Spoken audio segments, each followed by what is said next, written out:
Okay, so just went into BIOS and made sure I had my CD-ROM set first as my default or first boot device, and then my second boot device I set up as my hard drive, and I put in my Ubuntu 12.10 diskette. So now it's going through my boot sequence now. It just got where it's done and it got where it says boot from CD, and now I got the Ubuntu startup screen.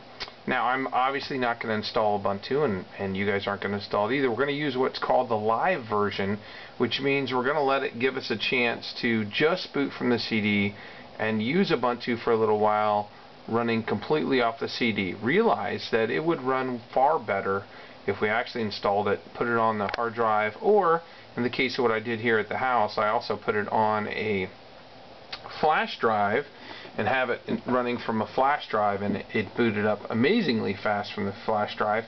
But this particular PC that has my big screen that I was hoping I would get a better picture on doesn't have an option in BIOS to boot from a flash drive. So either I use my netbook, which is quite small, or I go to this one and use the one with the bigger screen. So I thought I'd do that.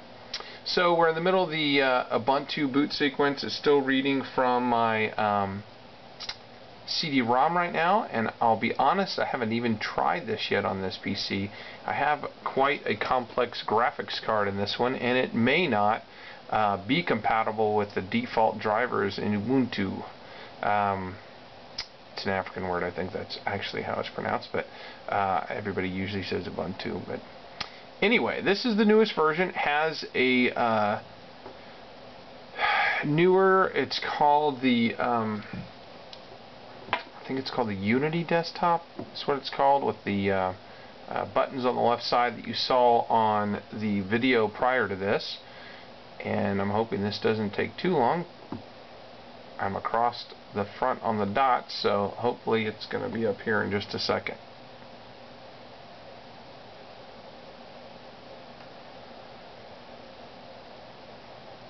Oh, it didn't even ask me if I wanted to boot to the thing. It just went straight into the boot. I was afraid I was waiting for the do you want to install this or not screen, but apparently I'm going to go straight into the operating system because it's almost fully up at this point. The one thing I wanted to show you guys how to do is how to connect the Wi-Fi, which would have been a good reason to use my netbook, because my netbook has Wi-Fi. Maybe I'm going to redo this whole video on my netbook here in a second. Oh, there we go. The try Ubuntu or install Ubuntu screen is up, if I can get in on that. And you're just going to leave it on English and say try Ubuntu. Obviously we don't want to install and mess up the laptops, just in case we're going to use those later on. And now it's actually going into the Ubuntu startup screen.